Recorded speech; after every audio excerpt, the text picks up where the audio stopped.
Estamos iniciando mais um DomusCast, objetivo e propósito de levar conteúdo, informações para você aí do mundo condominial, mundo da construção civil, os profissionais liberais de forma geral. E hoje nós estamos com a presença aqui do Roberto Bayer. Tudo bem, Roberto? Tudo bem, tudo bem. Tudo certo. A Renata, novamente. Já sou da casa, né? Já é da casa aqui, tem nos acompanhado bastante. Então nós vamos fazer um bate-papo bem interessante. Que venha a vinheta.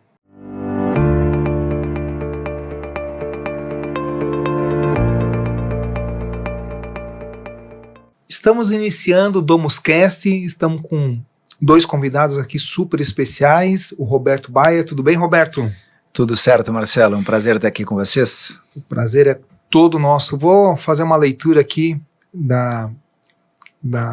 das questões aí relacionadas ao Roberto. Ele é CEO e fundador da Bayer Consultoria, especialista em gestão financeira empresarial, graduado em administração de empresas, MBA em gestão comercial, pós-graduado em gestão de negócios, formações diversas. Aí tu pode até complementar, Roberto, fica à vontade. Fiz uma leitura de alguns itens aqui. Quiseres complementar um pouquinho, fique à vontade. Perfeito. Desde sempre atuei na parte financeira, então entendi depois de um bom tempo que a parte não conseguiria gerir a parte financeira sem pessoas, né? Então, meu currículo ele é dividido entre uma parte de especialização em gestão de pessoas e uma parte dele em especialização em finanças, em negócios, né? Uhum. Porque são as pessoas que gerem os negócios e os números, né? Legal. Perfeito.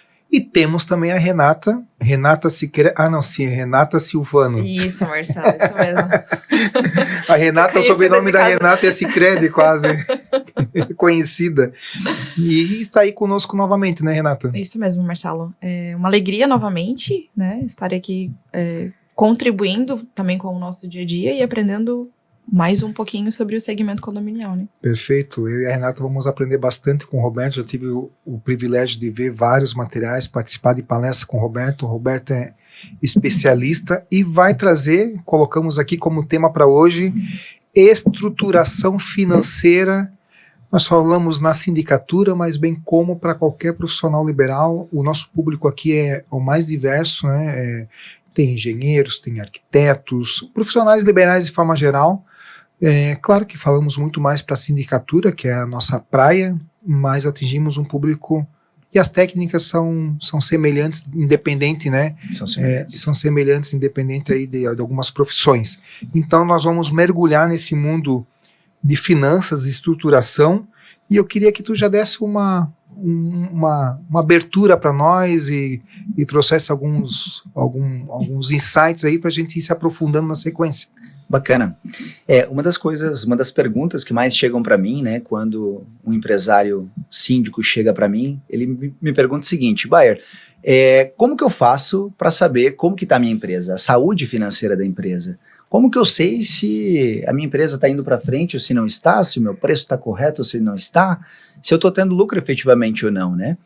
Então, essa é uma das dúvidas mais frequentes que eu ouço no mercado como um todo, não só no mercado de síndicos, mas empresários me procurando falando sobre isso, né? E como fazer a gestão a partir disso, né? Perfeito. E aí a gente vem para as questões relacionadas a controles, né? A controles. Porque, eu não vou lembrar dessa frase, mas estou tentando lembrar, a questão de controle traz a ciência do que de fato a gente precisa fazer para melhorar, ou para identificar onde a gente pode ganhar mais, ou onde a gente está perdendo. Então, a questão de controle na gestão financeira é extremamente importante, porque é fato que algumas vezes a gente enxerga pessoas super bem com seu trabalho, com muitas atividades, e está trabalhando absurdamente, está gerando recursos, e no fim disso tudo não está ganhando dinheiro. Infelizmente, é muito comum. Na sindicatura também. Você já fez uma palestra, eu lembro muito bem quando uma síndica se levantou num cantinho lá, síndica de alguns condomínios, ela falou, não sei se você vai lembrar, tô perdendo dinheiro. Tô perdendo dinheiro, sim. Ela falou com todas as letras, tô perdendo dinheiro, quando tu trouxe alguns parâmetros lá, que talvez tu vá levantar alguns aqui para nós. Então essa questão de controle é extremamente importante, né, Roberto? Sim, e a gente pode começar falando então que o síndico, seja na empresa dele ou seja no condomínio, ele precisa ter dados, ele precisa gerir esses dados, porque às vezes o síndico vai, faz uma obra, faz um projeto, ele faz alguma situação dentro do condomínio e não pega uma nota fiscal e não dá claridade depois para os condôminos, né? Então esse é um primeiro ponto. Para a gente começar a ter controle, para a gente começar a ter algum tipo de relatório, a gente precisa minimamente ter dados e informações. Ou seja, tomar as notas fiscais de tudo que é feito dentro do condomínio como um todo, e a partir disso, daí, começar a trazer para uma ferramenta de gestão, que pode ser um sistema, que pode ser uma planilha. Tem gente que fala mal de planilha. Eu acho que é melhor ter uma planilha e ter um controle do que não ter nada. Sim. Né? E aí depois, realmente, a gente conseguir aplicar ferramentas de gestão, como, por exemplo, demonstrativo de resultado, controle de fluxo de caixa, para ele saber realmente se o condomínio está positivo ou não, e até se a empresa dele, porque às vezes o síndico ele cuida de todo um condomínio ou de vários condomínios, mas ele não cuida da empresa dele. E esse é um ponto crítico, eu acho que a gente precisa trazer um bom nível de claridade aqui, porque o síndico precisa cuidar da empresa dele, Sim. precisa cuidar de quanto de receita está entrando, qual que é o prazo de pagamento que ele está recebendo, ele precisa cuidar se a precificação dele está alinhada, ele precisa cuidar se os gastos dele não estão subindo junto com as receitas, porque daí não adianta muito, ele tem a sensação que a empresa realmente está indo para frente, porque ele está trazendo mais novos clientes. Só que aí, cada vez que ele traz um cliente, ele traz um funcionário novo, traz um cliente, funcionário novo, cliente, funcionário novo, e às vezes vai lá e pega um condomínio ainda muito longe um do outro, e acaba que os gastos também aumentam desproporcionalmente. Nesse sentido, né, tem a questão ali, no mundo condominial se fala muito de um limite de 7 condomínios, né? Para cada pessoa. Isso depende muito, claro, do tamanho do condomínio, depende de muitas coisas, mas por vezes tem que passar por um estudo mesmo, um controle, porque por vezes você ir ao 8º condomínio, vamos supor que tu tenha 7 condomínios e tu consiga fazer com excelência sozinho. Tu passou para um 8º, possivelmente tu vai ganhar menos, porque tu vai ter que botar uma pessoa para te ajudar, ou esse condomínio é muito grande, coisa e tal. Então a pessoa tem que pensar e planejar muito, porque se tu vai para o 8º, tu não tem que ir para o 8º, tu tem que ir para 10, 11, e aí tu tem que dar um pulo para ponto. poder sustentar um gasto extra que tu vai, a partir daí tu vai começar a ter, que tu não tinha até então, né? Exatamente. E aí isso passa muito pelo controle, né? É indiferente se é um software super bacana, que é muito caro, coisa e tal, que é bacana ter, mas aí tu tem que ter recurso, tem que ter motivo para ter um software desse. São vários que existem. Ou, daqui a pouco, o velho Excel lá vai auxiliar de uma maneira assim, extremamente importante, né? Então, controle tem tudo a ver com isso, né? E aí tu havia falado a questão de regimes, né? Regimes, de caixa e competência, né? Exatamente. Eu tenho uma formação de contabilidade, mas não gosto muito de falar, mas se falava muito dessa questão de regime de competência, de caixa e coisa e tal. Eu gosto muito de falar porque eu não exerço. E tua área é o marketing. A minha área é outra, né? Exatamente. Total. Mas a minha primeira formação foi em contabilidade. Legal. E quando falo em competência, eu já lembro bastante das aulas lá de balancete e aquela coisa toda, né? Se puder trazer um pouquinho para nós, assim, esse entendimento, né? No dia a dia e até no que pode interferir em saber o que é competência, o que é caixa nesse dia a dia, tanto do síndico como profissional, como do condomínio que ele cuida, né? Perfeito. Bom, quando a gente é contratado enquanto consultoria financeira, um dos erros que a gente mais pega dentro das empresas, e não quero dizer 100%, e por isso que eu vou usar 99%, de todos os clientes que a gente já atendeu, 15 anos já nesse setor, a gente identifica que os empresários eles misturam os tipos de regime, ou seja, misturam os controles. O empresário geralmente o que ele faz? E aí você, síndico profissional, identifique se é isso que você faz, e se você faz, você precisa alinhar esse processo para começar a ter controles mais precisos, porque esse pode ser um dos motivos do porquê que os teus controles não batem, porque os teus relatórios às vezes não estão fazendo tanto sentido. E quando a gente fala de tipos de regimes diferentes, na prática o que o empresário faz? Ele vai lá e ele aponta quanto ele vendeu no período. Então, quantos condomínios eu tenho? Eu tenho X condomínios e X valor esses condomínios. Então, ele aponta o faturamento. E como é que ele aponta os gastos? foi o que ele pagou no período. Então, o que saiu nesse período? Então, eu faturei isso e eu paguei isso aqui. Então, eu paguei o imposto, eu paguei salário, eu paguei isso. E quando ele está fazendo exatamente esse cálculo, que é o faturamento versus o que ele pagou, ele está misturando os dois regimes que existem para a gente controlar negócios. Então, qual que é a forma correta da gente fazer isto? É a gente entender o que é o regime de competência, que na prática é o que os contadores mais fazem, e o que é o regime de caixa, que é realmente o controle do dinheiro. O regime de competência, então, é tudo que a gente emitiu, que a gente faturou. Só que nem tudo que a gente fatura a gente recebe no mesmo mês, certo? Eu posso faturar alguma coisa nesse mês e eu posso receber daqui a um mês, daqui a 2 meses. No caso, a prática dos síndicos em geral é fatura esse mês para cobrar ali pelo dia 5, 10 ou 15, né? Depende da data que está alinhada em contrato, né? Mas e o gasto? E o pagamento? O pagamento especificamente são os gastos que tiveram naquele período. Então, por exemplo, o imposto, a competência, por exemplo, do mês 5 a gente paga no mês 6. E essa é a questão que a gente não pode misturar. Então, competência é a competência do mês, o que foi faturado no mês, e, por exemplo, o imposto que foi gerado naquele mês, que com certeza vai ser pago no mês seguinte. E o que é regime de caixa? Regime de caixa é a movimentação do dinheiro, especificamente. Então, uma forma fácil da gente conseguir traduzir o regime de caixa é o próprio extrato bancário. No extrato bancário, a gente consegue identificar quais foram os valores que entraram e quais foram os valores que saíram realmente. A movimentação do dinheiro. E por que se difere? Ele se difere muito porque se você tiver, por exemplo, uma inadimplência dentro do teu condomínio, ele vai estar apontado no regime de competência, mas não vai estar no caixa. Sim. E então, esse é o grande ponto que a gente precisa ter essa ciência, que são regimes diferentes para a gente não misturar. Porque depois, quando a gente for aplicar ferramentas como ponto de equilíbrio ou outras ferramentas de cenário, a gente consegue realmente ter números que são realmente eficientes.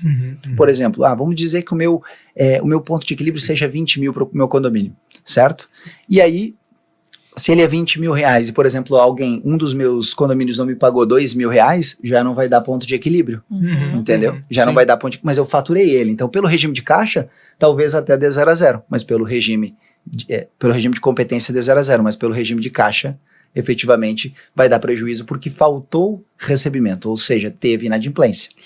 Perfeito. E quando tu fala aí do ponto de equilíbrio, o pouco que eu conheço é a busca da lucratividade no dia a dia, né? No dia a dia, no período, enfim, cada projeto é uma coisa. Tem que vender, tem que pagar os impostos, pagar funcionário, pagar tudo que tem que pagar. E no início de um projeto buscar o ponto de equilíbrio que talvez um projeto bem estruturado já vai dizer que é para chegar no ponto de equilíbrio em X meses, os X períodos, os X anos, X dias e assim por diante.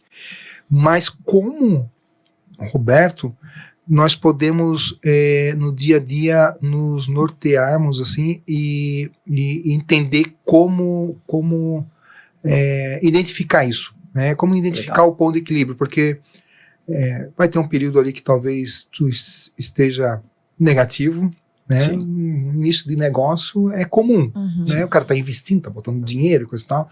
Vai chegar o período que tu vai zerar, tu já vai ficar super contente, que tu já não tá devendo, tá se pagando? Tu tem o teu prolabore, que tem gente que nunca fala sobre isso, né? O cara é dono, ele ganha tudo. Não, ele não ganha tudo. Qual é a função dele? Né? A função dele é síndico. Quanto que o síndico ganharia? Ganharia, por exemplo, um salário mínimo. Mas a empresa ganha 2 salários. Um salário é para manter a empresa, o outro salário o salário mínimo é dele, por exemplo, né? Sim. Mas a questão de encontrar isso no dia a dia talvez seja um ponto interessante para a gente abordar aqui, para que as pessoas saibam como encontrar isso na prática, né? Claro.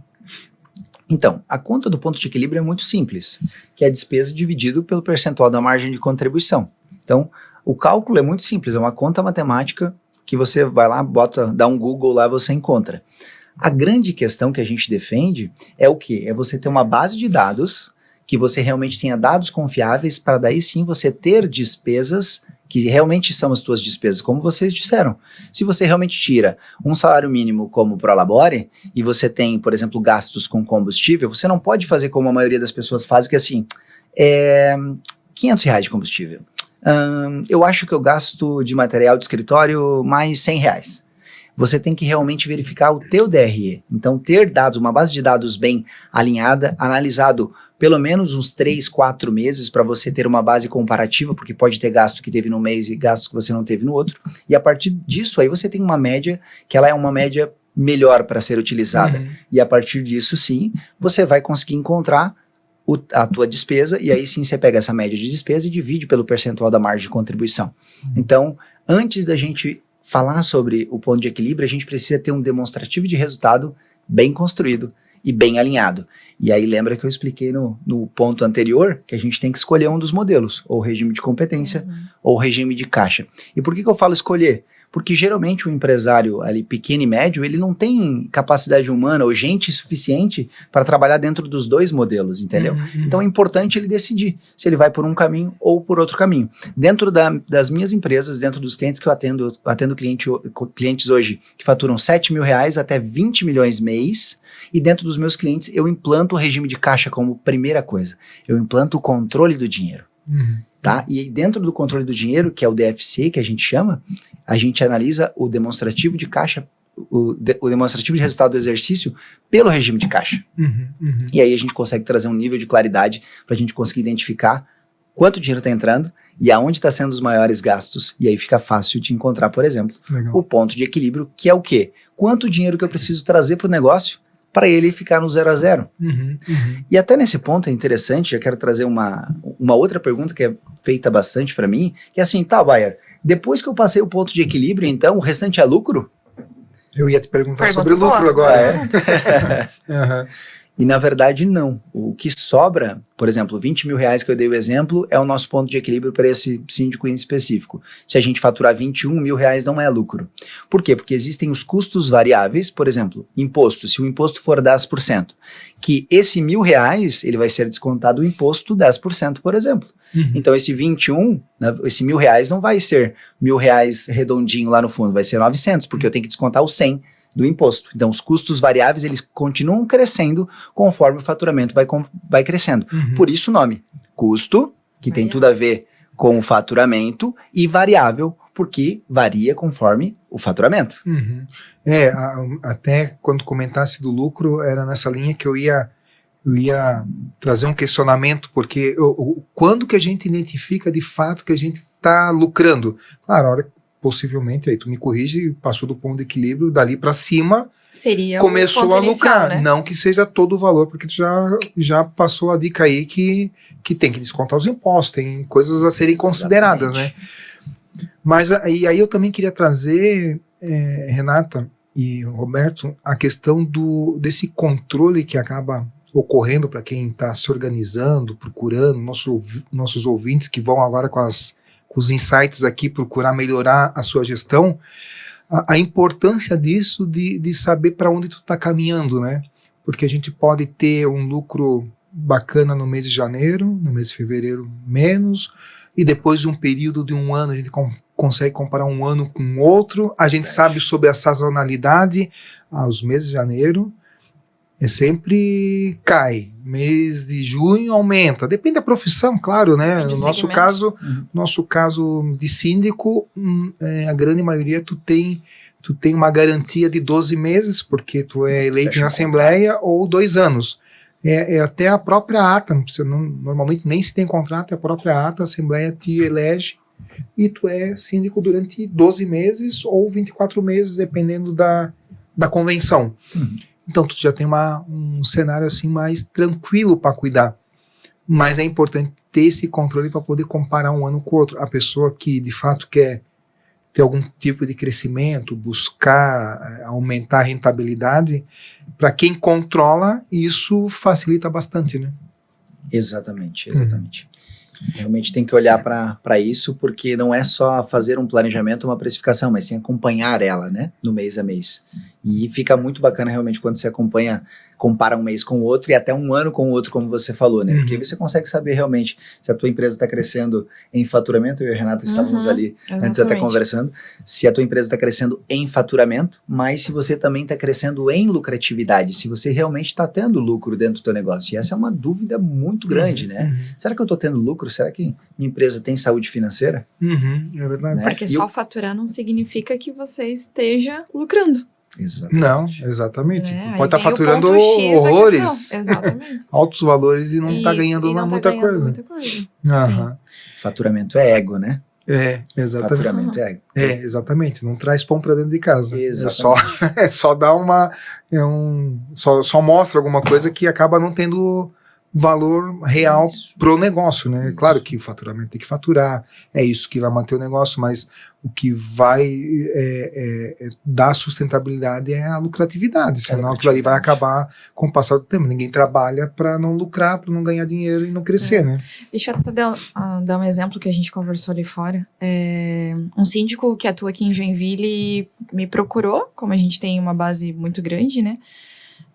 Me procurou e perguntou, Renata, como é que, de repente, tu sabe como é que os outros síndicos praticam aqui na cidade e tal? Porque ele tem uma base grande, são cerca de 40 condomínios, né? E aí ele não estava vendo tanta lucratividade pela base que ele tem, né? Então ele falou, opa, acho que talvez é hora de repensar e ver essa questão de números realmente, porque o faturamento dele é um faturamento grande pela quantidade, né? Mas às vezes você diminuir, fazer um planejamento melhor do que ter menos, às vezes poderia compensar mais financeiramente do que você ter um grande número, né? Nesse caso de condomínios, onde você tem mais custos, mais funcionários, né? São carros andando na rua, funcionários muitas vezes que precisam passar meio período, dependendo do porte do condomínio, meio período ou um tempo integral no condomínio, 1 ou 2, 3 vezes por semana, né? Então, realmente era um momento de repensar e ver. Nem sempre o faturamento quer dizer lucratividade. E pode ser né? até, né, Renata, que alguém com 10 condomínios, com 8, com 9, esteja no final da linha ganhando mais do cara com 40 que não tá nem dormindo mais. Isso mesmo. Exatamente. Eu tenho colegas meus que avançaram bastante. Porque são 40 e 40 problemas, digamos, né? Todos Sim. os dias você tem alguma Sim, coisa para resolver muito dentro mais daquele trabalho. condomínio. Muito mais trabalho, E exatamente. talvez não esteja ganhando. Não é proporcional, acaba não sendo, né? Acaba não sendo. Mesmo que a pessoa busque, não vai conseguir. Eu estou trabalhando sozinho com 5 condomínios. Passei para 8, contratei uma pessoa, é quase impossível de crescer a rentabilidade da mesma proporção. Claro que acho que pode buscar isso, mas aí é uma estruturação muito diferente. Mas acredito sim que é comum alguém com 40 condomínios, com 30, com 20, ganhar no final da linha a mesma coisa que um cara com 6 ou 7 ganhava. Dependendo dos cenários, assim, claro, depende de muita coisa, né? Foi o que eu comentei com eles. Eu falei assim, ou de repente você aumenta o teu ticket médio, talvez o teu ticket médio esteja abaixo, né? Tu tem condomínios de tanto para tanto, claro, tudo depende do porte do condomínio, mas, ou de repensar, às vezes você trabalhar sozinho, com menos, não te dá tanta dor de cabeça e te dá uma lucratividade maior. Exatamente. E assim, a transparência, não sei se é transparência, a honestidade, ou conhecimento em precificar correto, né? Porque, por exemplo, eu participei de uma assembleia onde eu era síndico há 1 ano e eu tinha ordenado lá um valor acordado de um salário mínimo, um condomínio não muito grande, enfim. E estava lá há 1 ano. E teve a eleição, normal. A AGO, a eleição, vem outros 2, 3 síndicos, isso todo ano os síndicos passam por isso, na grande maioria das vezes. Algumas vezes só vai aquele mesmo síndico, já está tudo acordado, todo mundo quer que ele fique também, a gente tem essa graça por vezes também, já está tudo certo. Mas esse condomínio tinha uma discussão para redução de custo. Mas eu fiz o meu preço, eu precifiquei com a ajuda do Roberto em vários cursos que eu já fiz. É o meu preço. Eu não tenho é o meu custo que eu quero lucrar, é aquilo ali. Eu tenho que ganhar um salário mínimo. Se eu ganhar menos que isso, ou eu não vou entregar o que eu tô falando, ou eu vou ter prejuízo. E um outro síndico se propôs a cuidar do condomínio e pegou o condomínio por R$600. Eu pedi 412 salário mínimo, o outro pediu 600. Um pouco menos da metade. Menos a metade. Esse outro síndico, e eu não estou criticando, cada um tem um posicionamento, tá tudo normal. Sim. Mas eu quero trazer um exemplo aqui que talvez venha de encontro com quem está falando. Vamos supor que ele tenha 20 condomínios a R$600. E eu eu vou ter 10 a 1.400 e pouco. Eu vou ganhar mais do que a pessoa está ganhando e ela está se incomodando no sentido de No trabalhar sentido muito de mais trabalhar muito mais. de resolver com problemas. o dobro, entende? É isso que o síndico e os profissionais têm que pensar. Não é cobrar mais do que é para cobrar, mas é fazer a conta de forma correta, né? Sim. Realmente ter, de fato, assim, quais são os custos da sua empresa. Você tem que olhar para o mercado quando você precifica. É uma das formas de você precificar, olhar para o mercado. Sim. Mas mais importante do que olhar para o mercado é você olhar para os seus custos internos, porque os meus gastos podem ser diferentes do Marcelo, que pode ser diferente da Renata. Entende? A minha estrutura pode ser diferente. O Marcelo pode não ter escritório, eu tenho. Quem sabe a Renata tem um escritório muito maior. Então, por que os preços têm que ser iguais se as nossas estruturas são totalmente diferentes? Sim. E até tem estratégias. Às vezes eu quero entrar num condomínio, eu posso escolher, desde que eu tenha esses dados, a entrar a lucratividade zero. Mas é uma decisão, uma escolha. Mas o que eu mais vejo como prática é o síndico realmente só falando, tá bom, eu faço mais barato. E aí pega o preço de mercado e traz um preço mais baixo, e aí acontece bem isso. Trabalha muito mais e acaba não vendo a cor do dinheiro. Exatamente. Mas tem muita coisa a ser considerada para criar a precificação, né? Que pode ser um outro tema que a gente pode abordar de forma a trabalhar só nele, né? Trabalhar só em cima da precificação. Porque a precificação passa por muita coisa. Por exemplo, quando tu falou ali, a Renata trabalha de um jeito, o Marcelo trabalha de outro. Até na forma de chegar no local, vamos supor que a Renata vá de bis.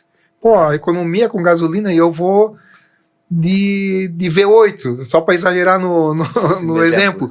Cara, com certeza um carro maior vai gastar muito mais para tu chegar lá, e isso tem que estar considerado. Então, assim, e muitas vezes o síndico, até pro lado contrário, até para melhorar o preço e ter um preço mais acessível. Vamos supor, se a Renata pensar, nesse exemplo exagerado que eu estou dando, pensar, ela vai poder fazer uma precificação com um valor ainda muito mais acessível, porque assim, para se locomover, ela gasta pouco, ela mora do lado daquele condomínio, ela mora naquela rua, naquele bairro. Naquela região, ela já tem talvez um condomínio naquela região. Então, assim... Já tem fornecedores mais próximos, já conhece porque é do bairro. Então, a pessoa pode pensar nisso de uma forma geral.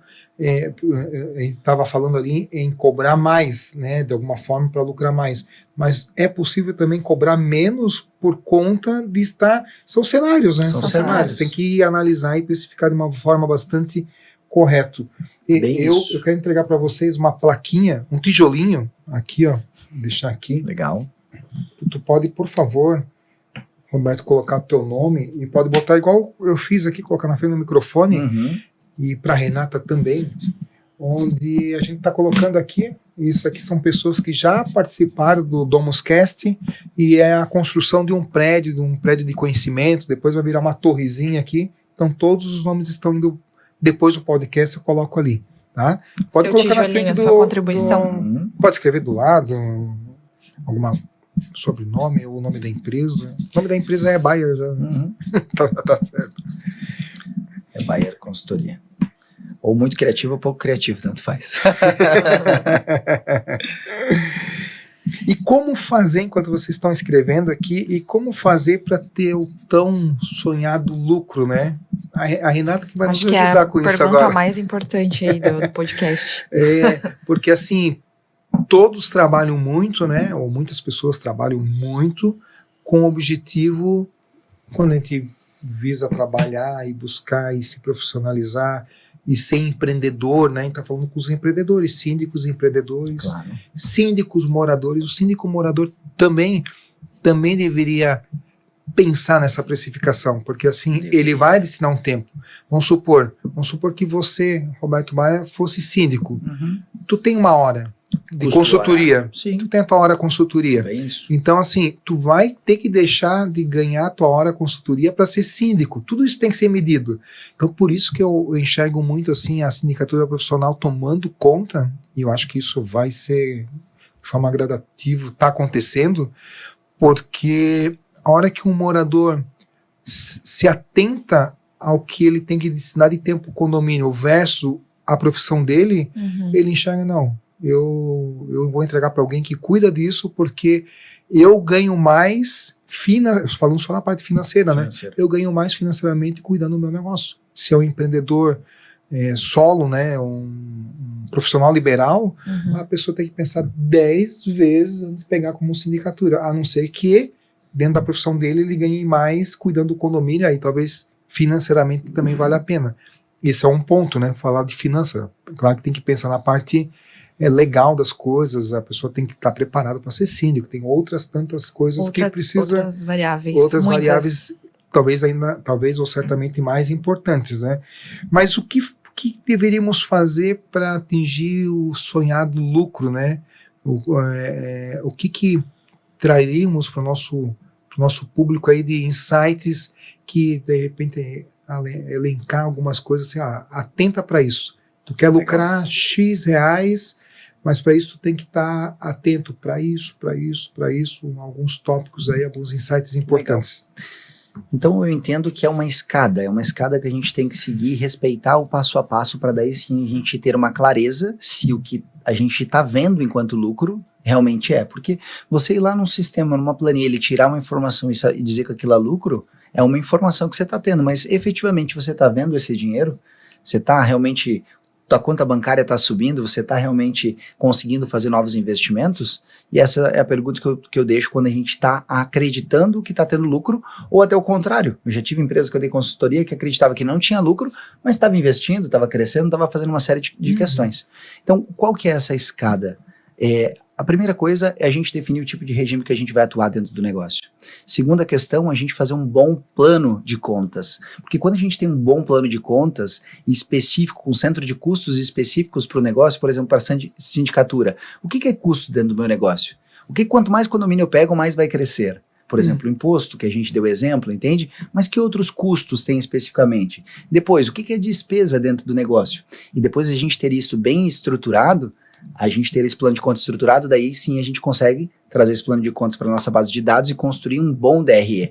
E aí com um bom DRE, a gente começa sim a ter a claridade de quanto de lucro que a gente está tendo e para onde que esse dinheiro está indo ou não. Se ele está ficando no caixa ou se a gente está fazendo um investimento. Porque daí quando você analisa um bom DRE, você consegue ver se você tem lucro, se você fez investimento e se você teve lucro operacional, ou se, por exemplo, tem alguma conta não operacional, ou seja, que não tem a ver diretamente com um negócio que está levando o dinheiro embora. Por exemplo, eu já analisei empresas que a empresa dava resultado, só que ela não tinha caixa. E quando a gente foi ver, porque tinha uma alta distribuição de lucro. Mas não pense que a distribuição de lucro era assim, mandei 20 mil para a conta do sócio. Não, era 100 reais, depois paga uma conta de 200, depois paga uma conta de 300. E com o controle, chega no final do mês você soma tudo. E vai lá e lança financeiramente na conta ou de prolabore de distribuição de lucro. Nesse caso, lançou em distribuição. O que aconteceu? A empresa dava lucro. Só que todo o resultado ia para o sócio. Então é só fazer um ajuste. E por isso que a gente precisa ter este controle. Para daí a gente saber se está tendo lucro. E com base nisso, criar planos de ações para quem sabe melhorar. Quem sabe não, efetivamente melhorar o lucro deste negócio. E se não ter em lucro, para onde está indo o dinheiro? Está indo muito mais para custo? Eu preciso reduzir custo? Está indo muito mais para despesa? Ou seja, a minha estrutura está muito pesada?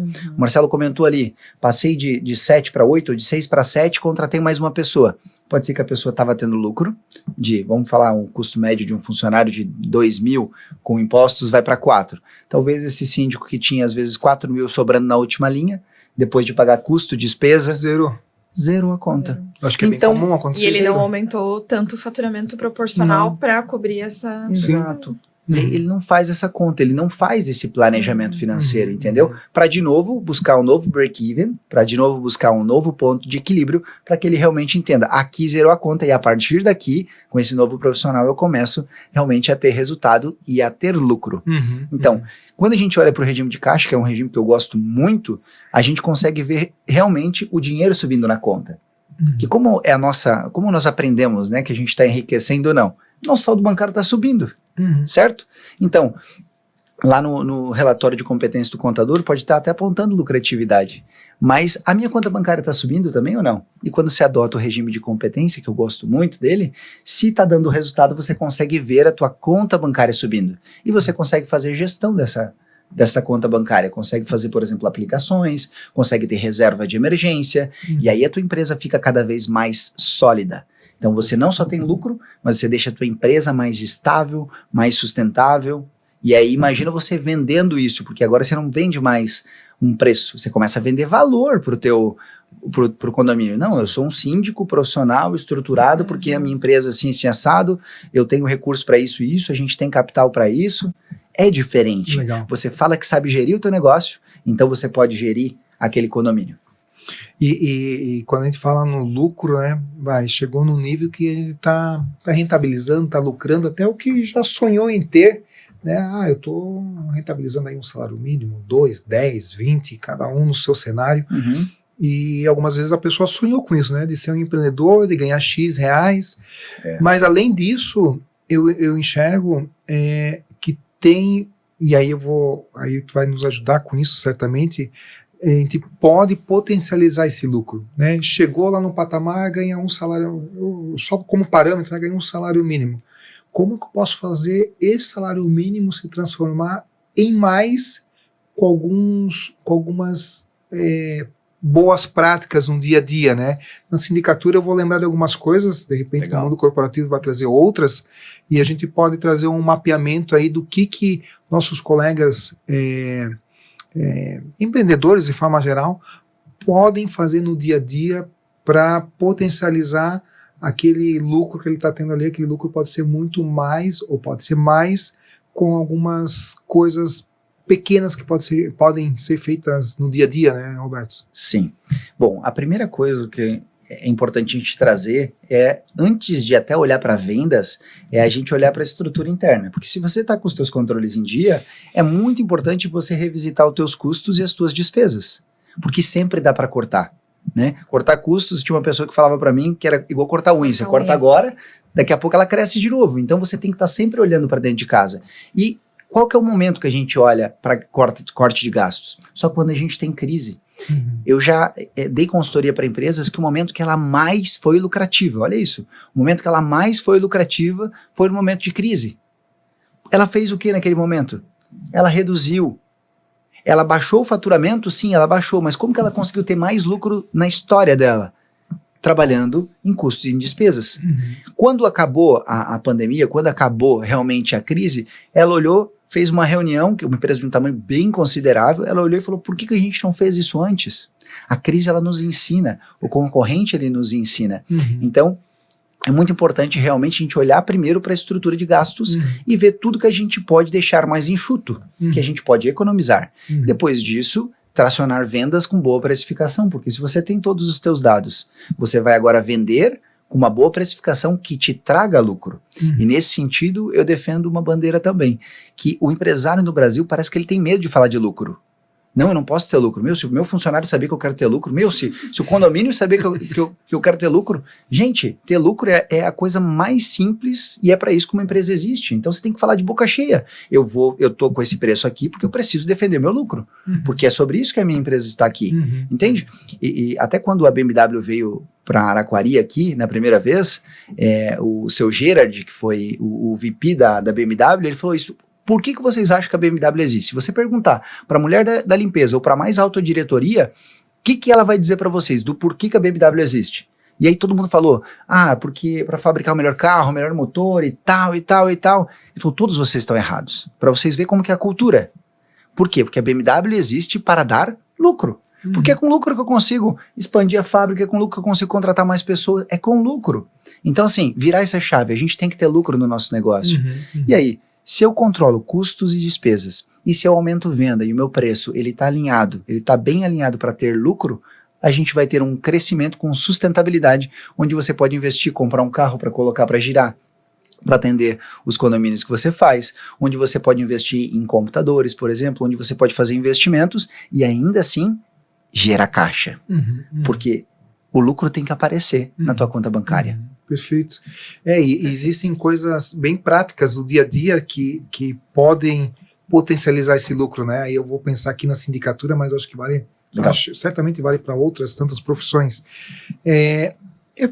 Pensar num roteiro, vai economizar na gasolina, coisa simples. Pensar no plano bancário de cooperativa. Vamos pegar do Sicredi, né, que tem uma entrega com qualidade e tudo mais, por exemplo. Pensar numa conta de telefone, um plano eu uso X, vou passar para Y, vai cair aí 100 pila. Mas 100 reais é muito dinheiro na conta. E eu achei bem legal tu falar ali, por exemplo, da unha, que isso tem que estar sendo revisitado regularmente, né? Que se a pessoa não tem o tempo suficiente para fazer isso de forma semanal, mensal, mas pelo menos colocar no plano dele de olhar assim a cada 3 meses, vou revisitar isso aqui para ver se eu posso lucrar mais, sem mexer em muita coisa, mexer de repente com alguns terceiros. Eu tenho um escritório, eu estou num coworking, vamos procurar um coworking com um valor talvez um pouquinho mais acessível, barato, que me entregue, de repente, mais bem posicionado. Talvez nem seja mais barato, mas seja mais bem posicionado. Ele vai rodar um pouquinho mais porque o escritório dele está num lugar bem mais central para aquela posição dele. Então são tantas coisas que podem ser feitas assim, né? A própria definição de um prolabore fixo, que você tinha comentado antes, é uma das coisas que pesa bastante na estrutura. E a maioria dos empresários, eles não têm um prolabore fixo e nem sabe como definir um prolabore fixo. E você falou de uma questão sobre o prolabore que é muito interessante, né? Que é quanto você pagaria para outra pessoa, né? Então, quanto é que você pagaria para o buyer ir ali para fazer a mesma coisa que você faz? Aí você tira aquele fator emocional, que você é o dono, você acorda cedo, dorme tarde. Então, você tira esse fator emocional, quanto você pagaria para um terceiro fazer? Aí você vai dizer, é um salário mínimo. Não, é 2 mil, é 3 mil, que é o valor justo de prolabore. E aí você consegue ter minimamente equilibrado ali aquele valor. E também, né, quando você aumenta um condomínio, você pode até pensar em dar uma pequena reajustada no teu prolabore. E quando você perde um condomínio, também às vezes faz sentido você revisitar e dar, quem sabe, uma diminuída no teu prolabore. E isso vai ajudar com que você tenha também mais lucro. E então, os serviços de terceiros também, por exemplo, que você tenha dentro da tua estrutura, se você diminuiu a quantidade de condomínios que você atende, por exemplo, trabalhar em cima disso, negociar. Perfeito. Um ponto que eu queria, já partindo para a finaleira do nosso bate-papo, um ponto que mesmo eu sendo contador, algumas vezes me confunde, é a questão do que é despesa e o que é custo, Renata. Isso acredito que devam escutar bastante isso, né? Isso é uma confusão, e olha que eu tenho a formação nessa linha aí, mas mesmo assim, algumas vezes, e até depende também, algumas vezes depende da estrutura, né? Do que tu está entregando, né? Para alguns cenários é despesa e para outro cenário pode ser custo. Exatamente. Então isso confunde muito a cabeça até talvez de contadores como eu, que não exerço no dia a dia, confunde. Se puderes dar uma dica, talvez pensando nos profissionais liberais, pode até focar na sindicatura que tu já está conhecendo um pouquinho, o que ele deveria considerar que é despesa e o que é custo, e onde que ele pode mexer com mais força, se for o caso, né? Perfeito. O custo vai ser sempre tudo que está ligado ao produto, à venda do produto. E a despesa, a gente sempre olha que é a estrutura que a gente precisa para vender. Uma outra forma para a gente entender é que a despesa, independente de você ter faturamento ou não ter, você tem que pagar a despesa. Vou te dar um exemplo. Se você tem, por exemplo, uma internet para pagar do teu escritório, independente se você faturou, se você recebeu ou não recebeu, você vai vir no final do mês o valor da internet, você é obrigado a pagar. Um funcionário, folha de pagamento, independente de você ter faturamento ou não ter, você vai ter que pagar o salário porque você contratou a pessoa. Então, despesa é um valor que você gasta que não retorna. Basicamente é isso. E ela é fixa porque ela tem todo mês. Perfeito? Essa é uma definição bacana. E é uma estrutura que você precisa para faturar. E já o custo, não. Ele tem 100% a ver com o faturamento específico, com a venda específica. Um exemplo bem fácil da gente conseguir identificar é o próprio imposto. Se você não tiver venda, o teu imposto não existe. Se você tem uma venda de 10 mil reais, o teu imposto é proporcional. E se você tem uma venda sobre 100 mil reais, o teu imposto também vai ser proporcional. Então, por isso, custo tem a ver com faturamento e ele é variável. Por quê? Porque ele varia conforme o faturamento. Perfeito. Bem claro, né? Por exemplo, se eu atendo lá 3 condomínios e eu tenho que me locomover para lá com carro, gastando gasolina, seguro, esses valores colocaria como custo. Sim, colocaria como Porque ele custo. está atrelado a uma venda, a um ponto que eu vou atender. Sim, isso né? mesmo. Então, eu tenho um funcionário na minha equipe que faz atendimento em condomínios. É custo. Exatamente, esse combustível é custo. Agora, olha que interessante. Pode ter funcionário que seja despesa, ou não? O funcionário diretamente, a folha de pagamento dele tem que ser despesa neste caso, porque faz parte da estrutura. Sim. Daí o que a gente faz é um rateio das despesas se esse funcionário depois atende mais condomínios. Para que se você olhar a lucratividade do condomínio, a gente vai olhar faturamento versus imposto proporcional e versus parte do custo parte da despesa daquele funcionário, entende? Perfeito. Porque o valor da folha não vai aumentar se ele atender mais ou menos, entende? Sim. Da mesma forma que você contratou mais uma pessoa para atender um condomínio a mais. Faz sentido? Sim. Perfeito? Agora, olha que interessante. O combustível, sim. No caso do síndico, que vai atender, né, esses outros condomínios, ele é sim custo. Agora, a manutenção do veículo. A manutenção do veículo é despesa. Porque ela é pontual e ela não é um custo diretamente. Então, a manutenção deste veículo vai ser despesa. Como tem... Por isso que eu trouxe, porque eu sei que tem bastante detalhes aí. Sim. Que aí vai ter que te contratar também para prestar uma consultoria em um momento. Daí dá para fazer algo mais aprofundado para entender, né? Sim, mas mas é importante entender o que é despesa e o que é custo, porque isso ajuda a construir uma rentabilidade e entender sobre o lucro de uma maneira inteligente e sustentável também, né? Assim como se a gente comprou, por exemplo, um veículo lá para fazer, por exemplo, para atender essas regiões desses condomínios fora, nós vamos ter uma parcela desse empréstimo que você fez aqui na Sicredi. Então, essa parcela efetivamente que você vai estar pagando, se o carro é utilizado especificamente para o fim, né, que é o atender esses condomínios, né, e foi comprado financiado, por exemplo, você pode lançar essa parcela como investimento. E sendo um investimento, ele está antes da linha do lucro. Então, ou seja, a empresa deu lucro e com este lucro você decidiu fazer um investimento que vai aumentar teu faturamento. Então, financeiramente, se você estruturar bem teu DRE, você não vai ter entrou dinheiro e saiu dinheiro. Você vai ter toda a estrutura. Entrou dinheiro, paguei custo, tive margem de contribuição. Paguei despesa, tive lucro. E aí, com esse lucro, paguei investimento, que aí sim vem o lucro operacional. Legal. E aí depois tem as saídas e entradas não operacionais. Aí.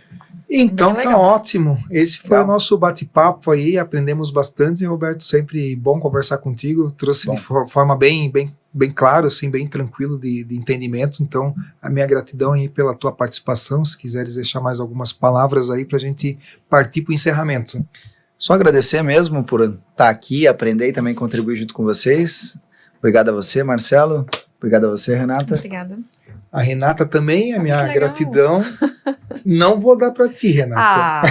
Por que não? Isso aqui é um presente aqui do DomusCast, em parceria com o Sicredi, que o Sicredi está entregando para você, né? Nós estamos no espaço do Sicredi, inclusive hoje gravando aqui o DomusCast, que é uma super parceira, né? Já quero aqui trazer os nossos patrocinadores, que é o Sicredi, patrocina o DomusCast, a BB Garantia e Cobrança, patrocinadora também, a ESA Motobombas. Pensou em motobombas, procura o pessoal da ESA, tá no Instagram, tá nas redes sociais, e também a B Brasil Produtos de Higiene. E nos ajuda aqui, nos alimentando, a chefe Cirlei, que trouxe esse Comes e Bebes aqui para nós, que também nos apoia aqui no projeto do DomusCast. A Renata, minha gratidão também. Obrigada, né, Marcelo. Mais um podcast para o currículo. Tamo junto, é bom, né? É bom, porque legal, a gente aprende Tô gostando sobre várias disso, coisas. Então tá bom, muito grato aí e até outras vezes aí. Perfeito, então. Obrigado, gente.